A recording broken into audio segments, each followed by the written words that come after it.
A local woman is making a difference for soldiers serving overseas. Linda Wick from Plymouth has received the National American Legion Woman of the Year Award. It's for her involvement with the Camo Quilt Project. Here she is at the American Legion Auxiliary Awards ceremony last month. She received the award during its national convention in Indianapolis.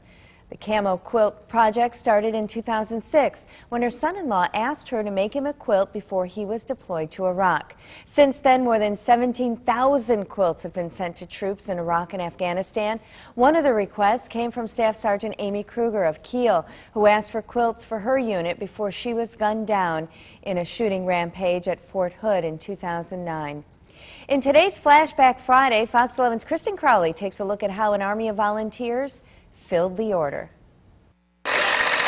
These volunteers with the Camo Quilt Project are on a mission for Sergeant Amy Kruger.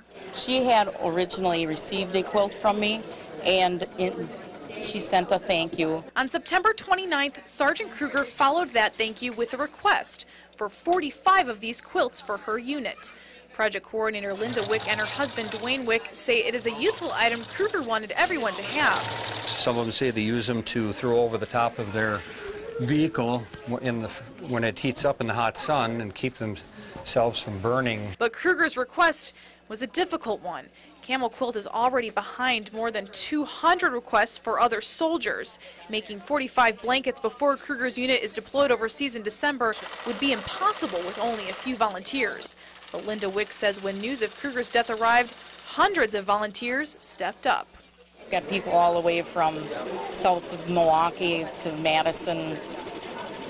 It's just great. 90 yards of batting, 180 yards of fabric, and about 3,000 yards of thread. That's how much material is going into these quilts, not to mention hundreds of hours of volunteer labor. It's a labor of love for everybody. It was really made me feel good. You can be a part of. Sewing, cutting, ironing, and pinning a special ribbon as the finishing touch. There's a job for everyone here, making a soldier's last request a reality.